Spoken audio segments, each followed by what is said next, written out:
வீடியோவை தொடர்ந்து பார்க்குறதுக்கு முன்னால் கீழே உள்ள சப்ஸ்கிரைப் பெல் பட்டனை கிளிக் பண்ணுங்கள். அப்போ தான் தொடர்ந்து வரும் செய்திகளை நீங்கள் பார்க்க முடியும்.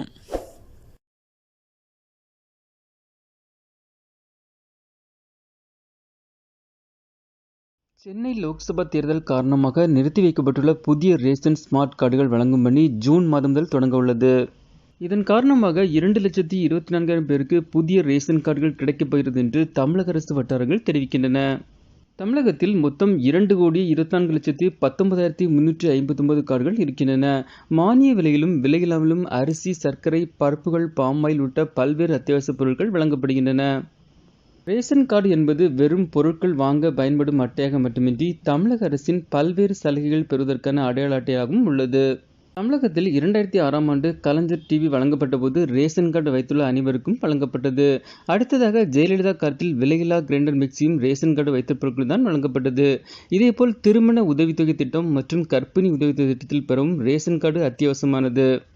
இப்போது முதல்வர் ஸ்டாலின் காலத்தில் வெள்ள நிவாரணம், கொரோனா நிவாரணம், பொங்கல் தொகுப்பு மற்றும் மகளிர் உரிமைத்தொகை ஆகியவை ரேஷன் கார்டு வைத்திருப்பவர்கள் தான் வழங்கப்படுகிறது.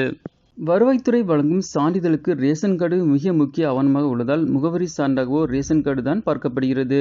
ரேஷன் கார்டுகளை பொறுத்தவரை கடந்த 2014ஆம் ஆண்டு முதல் ஸ்மார்ட் கார்டாக மாறி வருகிறது.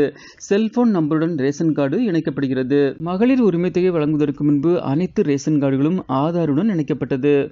குடும்பத்தில் உள்ள அனைவரது ஆதாரனும் இணைக்கப்பட்டுள்ளதால் குடும்பத்தில் உள்ள யார் வாகனம் வாங்கினாலும் சரி, பெரிய இடம் வாங்கினாலும் சரி, வருமான வரி கணக்கு தாக்கல் செய்பவர்கள் இருந்தாலும் சரி, ஒட்டுமொத்தமாக ஒரு குடும்பத்தின் வருமானம் எவ்வளவு என்பதை அரசால் எளிதாக அறிய முடிகிறது.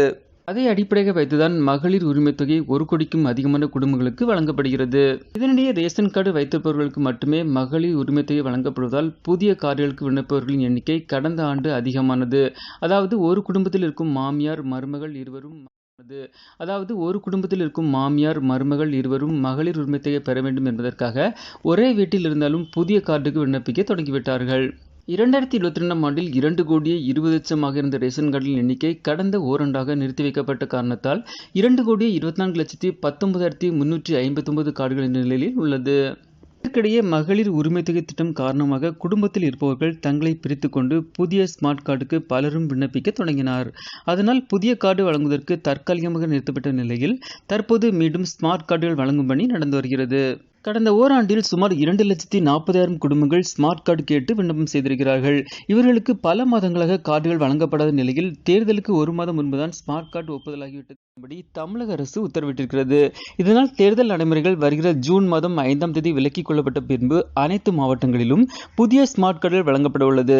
இதன் காரணமாக விண்ணப்பித்துள்ள 2,24,000 பேருக்கும் புதிய ஸ்மார்ட் கார்டுகள் கிடைக்கும் என்ற தகவல் வெளியாகியுள்ளது. அதேபோல் ஜூன் மாதம் முதல் ஸ்மார்ட் கார்டு தொலைந்தவர்கள் மற்றும் திருத்தம் செய்தவர்களுக்கு புதிய ஸ்மார்ட் கார்டு தடையின்றி வழங்கப்படும் என்று அதிகாரிகள் தெரிவித்துள்ளனர். தமிழகத்தில் பொதுமக்களுக்கு ஸ்மார்ட் கார்டு பெற https://www.tnpds.government.in என்ற இணையதளம் மூலமாக நேரடியாக விண்ணப்பம் செய்யலாம் அல்லது இ-சேவை மையம் மூலம் விண்ணப்பிக்கலாம். மேலும் நகல் ஸ்மார்ட் கார்டில் புதிய உறுப்பினர்களை சேர்க்க, முகவரி மாற்றம் செய்ய, குடும்ப தலைவர் மாற்றம் செய்ய, குடும்ப உறுப்பினர் நீக்கம் போன்ற அத்தனை சேவைகளையும் மிக எளிதாக செய்யலாம். ஜூன் மாதம் முதல் உடனுக்குடன் அதிகாரிகள் ஒப்புதல் அளிப்பார்கள் என்று அரசு வட்டாரங்கள் தெரிவிக்கின்றன.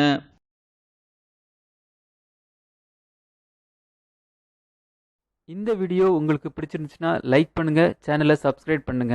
தேங்க்ஸ் ஃபார் வாட்சிங் ஆல் வியூவர்ஸ். தேங்க்யூ.